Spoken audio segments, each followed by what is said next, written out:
किताब विपरण की रीत तो सच दा मार्ग भाग चौथा। लेखक सरदार गुरबख्श सिंह काला अफगाना। पंजवें कांड दा 9वां भाग बाबा श्री चंद जी निगुरे। 10वां भाग बाबा श्री चंद जी दा उदासी मत अते 11वां भाग गुरमत दी निरंतर घोर खंडना कर रहे उदासियां दे अखाड़े। आवाज़ गुरजंट सिंह रूपो वाली। वाहिगुरू जी का खालसा वाहिगुरू जी की फतेह। इस विच जरा भी संदेह नहीं है, गुरमत दे त्यागी बाबा श्री चंद जी सतगुरां तो पूरी तरह बेमुख सन। जदों गुरु नानक साहब जी की सिੱਖਿਆ ते नहीं सन चलते, गुरु शब्द की विचार अनुसार तुरते ही नहीं सन, तो स्पष्ट है कि वह सतगुरां दे सिੱਖ नहीं सन, क्योंकि सिੱਖੀ तो है ही गुरु की सिੱਖਿਆ ते तुरन का नाम। सिੱਖੀ सिੱਖਿਆ गुर विचार पन्ना 465। सिੱਖਿਆ ते ना तुरन वाले बाबा श्री चंद जी गुरु वाले किवें होए? माता पिता के हुक्म तो बाहरे संसारी अते समाजी परंपरावां अनुसार वो तो चंगे पुत्र भी नहीं सन बन सके। उस समय केवल श्री गुरु नानक साहब जी ही संसार विच अजिहे परम पुरख सन जिहड़े हर पक्षों संपूर्ण सारे जगत के सर्ब सांझे सच्चे सतगुर की भूमिका निभा रहे सन। उन्होंने गुरु ना मनण वाला निगुरा ही मन्निया जाएगा अते सतगुर बाझों गुर नहीं कोई, निगुरे का है नाउ बुरा। पन्ना 435। अथवा गुर कै दर्शन मुख द्वार, सतगुर सेवै परवार साधार, निगुरे को गत काई नाही, अवगण मुठे चोटां खाही। पन्ना 361। जिथे बाबा श्री चंद जी बारे गुरु ग्रंथ साहब जी का फरमान है कि उन्होंने गुरु नानक साहब जी का कदे हुक्म नहीं सी पालिया, वो अपने सतगुरु पिता जी के सोष्ठ अष्टपदियां विचले इस वचन की परवाह किवें कर सकते सन? जिन चाख्या सही साध जाने, जो गूंगे मिठियाई, अकथे का क्या कथिए पाई, चालू सदा रचाई। गुरदाता मेले ता मत होवै, ने गुरै मत न काई, ज्यों चलाए त्यों चलै भाई, होर क्या को करे चतुराई। पन्ना 634। सो बाबा श्री चंद जी हर पक्षों ने गुरे सन अते उन्हां दा उदासियां वाला कथित धार्मिक वेश भी आपरवान सी। कहे प्रभ अवर अवर किश कीजै, सब बाद शिंगार फोकट फोकटैया, कियो शिंगार मिलन कै ताई, प्रभ लियो सुहागन थूक मुख पईया। पन्ना 836। भाग 10वां बाबा श्री चंद जी का उदासी मत। साडे विद्वानां ने लिखिया है कि बाबा श्री चंद ने उदासी मत चला के सिख पंथ की बड़ी सेवा की है। बड़े प्रसिद्ध ग्रंथ गुरप्रताप सूरज के लिखारियां ने यह भी लिखा है कि जब श्री गुरु हरगोबिंद साहब जी बाबा श्री चंद जी के दर्शनां लई गए तो वड्डे साहिबजादे बाबा गुरदित्ता जी का मुहांदरा गुरु नानक जी वर्गा वेख के बाबा श्री चंद ने बाबा गुरदित्ता जी नूं गुरु हरगोबिंद साहब जी तो मंग लिया। सतगुरां ने मंग प्रवान की अते बाबा गुरदित्ता जी बाबा श्री चंद के हवाले कर दिते, जो बाबा श्री चंद के पहले उदासी चेले मन्ने जाते हैं। महान कोश के 9 सफ़े ते उदासी मत बारे इउं लिखिया होया है। नंबर 4 संघिया सिख कौम का एक अंग। ये पंथ बाबा श्री चंद तो चलिया है, जो श्री गुरु नानक साहब जी के वड्डे सुपुत्र सन। बाबा गुरदित्ता जी इन्हां दे पहले चेले बने। अगे इन्हां दे 4 सेवक ऊड़ा बालू हसना, ऐड़ा अलमस्त, ईड़ी फूलशाह, सस्सा गोंदा अथवा गोइंद जी। ये करनी वाले साधु होए जिन्हां दे नाम 4 धुएं उदासियां दे प्रसिद्ध हैं। इत्थे भाई कान सिंह जी ने गुरप्रताप सूरज की लिखत का हवाला दिता होया है। इन्हां 4 धूणियां नाल 6 बख्शिशां मिला के 10 नामी उदासी साधु कहे जाते हैं। 6 बख्शिशां ये हैं। ऊड़ा सुथरे शाही बख्शिश गुरु हरराय साहब, ऐड़ा संगत साहबीए ਬਖਸ਼ਿਸ਼ ਗੁਰੂ ਹਰਿਰਾਏ ਸਾਹਿਬ ਅਤੇ ਗੁਰੂ ਗੋਬਿੰਦ ਸਿੰਘ ਸਾਹਿਬ। ਈੜੀ ਜੀਤ ਮੱਲੀਏ ਬਖਸ਼ਿਸ਼ ਗੁਰੂ ਗੋਬਿੰਦ ਸਿੰਘ ਸਾਹਿਬ। ਸੱਸਾ ਬਖਤ ਮੱਲੀਏ ਬਖਸ਼ਿਸ਼ ਗੁਰੂ ਗੋਬਿੰਦ ਸਿੰਘ ਜੀ। ਹਾਹਾ ਭਗਤ ਭਗਵਾਨੀਏ ਬਖਸ਼ਿਸ਼ ਗੁਰੂ ਹਰਿਰਾਏ ਸਾਹਿਬ। ਕੱਕਾ ਮੀਹਾਂ ਸ਼ਾਹੀਏ ਬਖਸ਼ਿਸ਼ ਗੁਰੂ ਤੇਗ ਬਹਾਦਰ ਸਾਹਿਬ। ਉਦਾਸੀਆਂ ਦਾ ਲਿਬਾਸ ਮਜੀਠੀ ਚੋਲਾ, ਗਲ ਕਾਲੀ ਸੇਲੀ, ਹੱਥ ਤੂੰਬਾ ਤੇ ਸਿਰ ਉੱਚੀ ਟੋਪੀ ਹੈ। ਪਹਿਲਾਂ ਇਸ ਮੱਤ ਦੇ ਸਾਧੂ ਕੇਸ ਦਾੜੀ ਨਹੀਂ ਸਨ ਮਨਾਉਂਦੇ, ਪਰ ਹੁਣ ਬਹੁਤ ਜਟਾਧਾਰੀ, ਮੁੰਡਤ, ਭਸਮਧਾਰੀ ਨਾਂਗੇ ਅਤੇ ਗੇਰੂ ਰੰਗੇ ਬਸਤਰ ਪਹਿਨਦੇ ਦੇਖੀਦੇ ਹਨ। ਧਰਮ ਗ੍ਰੰਥ ਸਭ ਦਾ ਸ੍ਰੀ ਗੁਰੂ ਗ੍ਰੰਥ ਸਾਹਿਬ ਜੀ ਹੀ ਹੈ। ਮਹਾਨ ਕੋਸ਼ ਦੀ ਬਦੌਲਤ ਪਤਾ ਲੱਗ ਸਕਿਆ ਕਿ ਉਦਾਸੀਆਂ ਨੇ ਬੜੀ ਕੁਟਲਤਾ ਤੋਂ ਕੰਮ ਲਿਆ ਹੋਇਆ ਹੈ। ਗੁਰਬਾਣੀ ਵਿੱਚ ਜਿਸ ਮੱਤ ਦੀ ਭਰਪੂਰ ਵਿਰੋਧਤਾ ਸਤਿਗੁਰਾਂ ਨੇ ਕਈ ਗੁਰੂ ਸ਼ਬਦਾਂ ਦੁਆਰਾ ਦਰਸਾਈ ਹੋਈ ਹੈ, ਉਸੇ ਮੱਤ 'ਤੇ ਬਖਸ਼ਿਸ਼ਾਂ ਕਰਨੇ ਹਾਰੇ ਵੀ ਸਤਿਗੁਰਾਂ ਨੂੰ ਹੀ ਦਰਸਾਇਆ ਹੋਇਆ ਹੈ। ਇੱਧਰ ਅਸੀਂ ਆਪਣੇ ਸਤਿਗੁਰਾਂ ਦੇ ਉਪਦੇਸ਼ ਦੀ ਅਸਲੀਅਤ ਤੋਂ ਇਸ ਹੱਦ ਤੱਕ ਅਣਜਾਣ ਸਾਂ ਕਿ ਘਾਤਕ ਮੋਹਰੇ ਨੂੰ ਅੰਮ੍ਰਿਤ ਮੰਨ ਕੇ ਛਕਦੇ ਰਹੇ। ਉਦਾਸੀਆਂ ਨਾਲ ਗੁਰਮਤਿ ਦੀ ਕੀ ਸਾਂਝ? ਉਦਾਸੀ ਮੱਤ ਤਾਂ ਗੁਰਮਤਿ ਦਾ ਥਾਂ-ਥਾਂ ਖੰਡਨ ਕਰ ਰਿਹਾ ਹੈ। ਮੋਹਰੇ ਦੀਆਂ ਗੰਦਲਾਂ ਪ੍ਰੋਹਤਵਾਦੀ ਰੀਤਾਂ ਜਿੰਨੀਆਂ ਉਦਾਸੀਆਂ ਨੇ ਪੰਥ ਵਿੱਚ ਵਾੜੀਆਂ ਹਨ, ਪੰਥ ਦਾ ਘਾਤ ਕਰਨ ਲਈ ਭਾਵੇਂ ਸਾਰਾ ਜ਼ੋਰ ਉਹ ਵੀ ਲਾਈ ਜਾ ਰਹੇ ਹਨ, ਪਰ ਪੰਥ ਨੂੰ ਇੰਨਾ ਮੋਹਰਾ ਤਾਂ ਨਿਰਮਲੇ ਵੀ ਅਜੇ ਤੱਕ ਨਹੀਂ ਛਕਾ ਸਕੇ। ਮਹਾਨ ਕੋਸ਼ ਦੇ 963 ਸਫ਼ੇ 'ਤੇ ਮਾਤਰਾ ਦੇ ਅਰਥਾਂ ਵਿੱਚ 5ਵੇਂ ਨੰਬਰ 'ਤੇ ਮਾਤਰਾ ਪਦ ਦੇ ਅਰਥ ਇਸ ਪ੍ਰਕਾਰ ਲਿਖੇ ਹਨ। ਉਦਾਸੀਨ ਸਾਧੂਆਂ ਦੇ ਨਿਯਮ ਪ੍ਰਗਟ ਕਰਨ ਵਾਲੇ ਮੰਤਰ ਜੋ ਸ੍ਰੀ ਗੁਰੂ ਨਾਨਕ ਸਾਹਿਬ ਜੀ, ਬਾਬਾ ਸ੍ਰੀ ਚੰਦ ਜੀ, ਬਾਬਾ ਗੁਰਦਿੱਤਾ ਜੀ, ਸੰਤ ਅਲਮਸਤ ਜੀ ਅਤੇ ਫੂਲ ਸਾਹਿਬ ਆਦਿਕਾਂ ਦੇ ਨਾਮ ਤੋਂ ਰਚੇ ਗਏ ਹਨ। ਮਾਤਰਾ ਗਿਣਤੀ ਵਿੱਚ 24 ਲਿਖੇ ਹਨ। ਮਾਤਰਾ ਦਾ ਨਮੂਨਾ ਇਹ ਹੈ। ਊੜਾ ਮਾਤਰਾ ਗੁਰੂ ਨਾਨਕ ਦੇਵ ਜੀ। ਪ੍ਰਥਮ ਗੁਰ ਕੋ ਨਮਸਕਾਰ, ਸਗਲ ਜਗਤ ਜਾ ਕੇ ਆਧਾਰ, ਓਅੰਕਾਰ ਕੀ ਰਾਹ ਚਲਾਈ, ਸਤਿਗੁਰ ਹੋਏ ਆਪ ਸਹਾਈ, ਓਅੰ ਆਦ ਉਦਾਸੀ ਆਏ, ਸਤਨਾਮ ਕਾ ਜਾਪ ਜਪਾਏ, ਓਅੰ ਆਦ ਆਏ, ਉਦਾਸ ਧਰਮ ਕਾ ਰਾਹ ਚਲਾਏ, ਓਅੰ ਅੱਖਰ ਨਾਮ ਉਦਾਸੀ, ਸੋਹੰ ਅੱਖਰ ਨਾਮ ਸੰਨਿਆਸੀ, ਓਅੰ ਸੋਹੰ ਆਪੇ ਆਪ, ਆਪ ਜਪਾਏ ਸੋਹੰ ਕਾ ਜਾਪ, ਉਦਾਸ ਮਾਰਗ में रहे उदासी, नानक सो कहिए उदासी। ऐड़ा मात्रा बाबा श्री चंद जति जी की 8।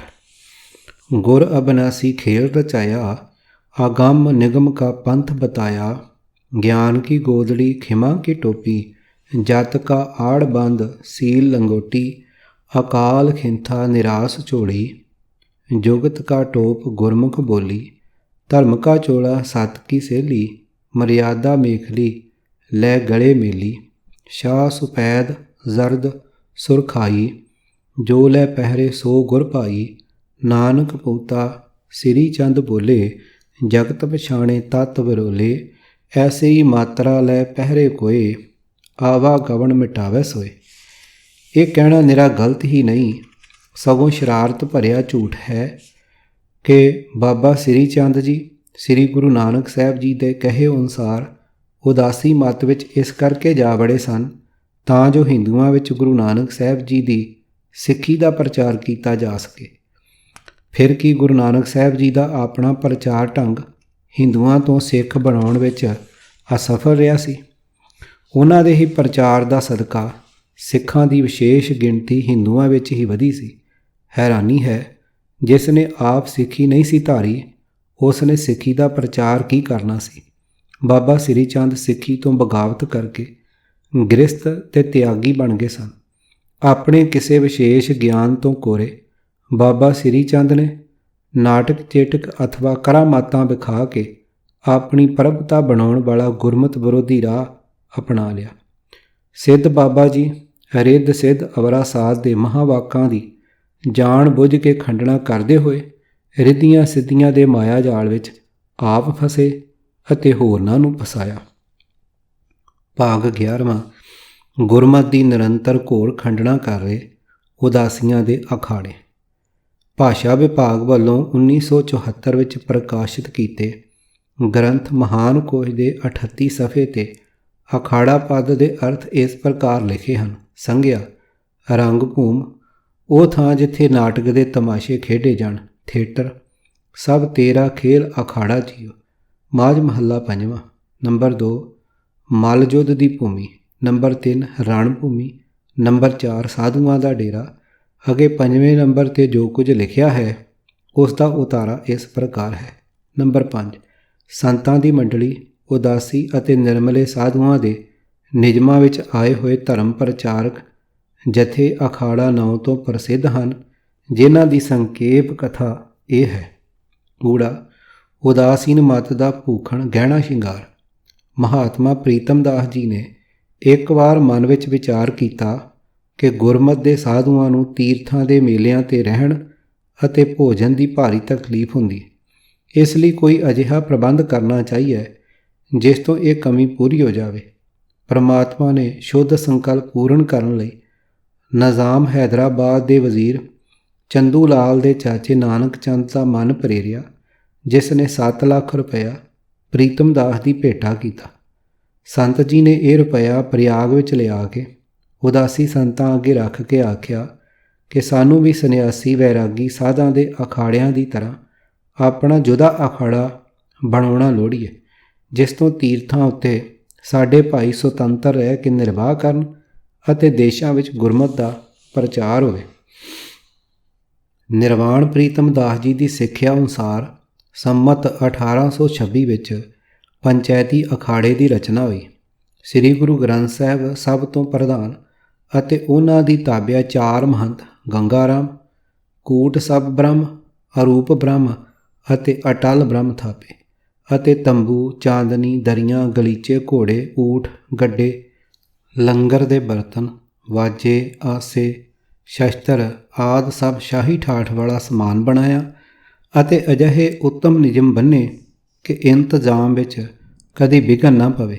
ਇਸ ਅਖਾੜੇ ਦਾ ਸਦਰ ਮੁਕਾਮ ਪ੍ਰਯਾਗ ਹੈ, ਪਰ ਕਨਖਲ, ਕਾਸ਼ੀ ਆਦਿ ਅਸਥਾਨਾਂ ਵਿੱਚ ਵੀ ਇਸ ਦੀਆਂ ਬਹੁਤ ਇਮਾਰਤਾਂ ਹਨ। ਭਾਗੈੜਾ ਸੰਮਤ 1896 ਵਿੱਚ ਕਿਸੇ ਗੱਲੋਂ ਪੰਚਾਇਤੀ ਅਖਾੜੇ ਨਾਲ ਸੰਗਤ ਸਾਹਿਬ ਭਾਈ ਫੇਰੂ ਦੀ ਸੰਪਰਦਾ ਦੇ ਸਾਧੂ ਸੰਤੋਖ ਦਾਸ ਅਤੇ ਨਾਰਾਇਣ ਦਾਸ, ਸੂਰਦਾਸ ਜੀ ਆਦਿ ਦਾ ਵਿਗਾੜ ਹੋ ਗਿਆ। ਇਸ ਕਾਰਨ ਉਹਨਾਂ ਨੇ ਮਿਲ ਕੇ ਸ੍ਰੀ ਨਇਆ ਅਖਾੜਾ ਉਦਾਸੀਨ ਬਣਾਇਆ, ਜਿਸ ਨੂੰ ਉਦਾਸੀਆਂ ਦਾ ਛੋਟਾ ਅਖਾੜਾ ਆਖਦੇ ਹਨ। ਇਸ ਦਾ ਸਦਰ ਮੁਕਾਮ ਕਨਖਲ ਹੈ ਅਤੇ ਹੋਰ ਸਾਰੇ ਤੀਰਥਾਂ ਦੇ ਸਦਰ ਮੁਕਾਮ ਹਨ। ਪ੍ਰਬੰਧ ਪੰਚਾਇਤੀ ਅਖਾੜੇ ਵਾਂਗ ਹੀ ਬਹੁਤ ਚੰਗਾ ਹੈ।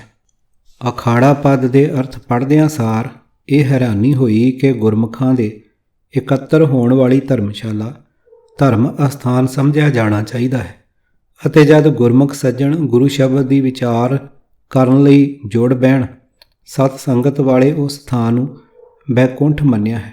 ਤਹਾਂ ਬੈਕੁੰਠ ਜਹ ਕੀਰਤਨ ਤੇਰਾ।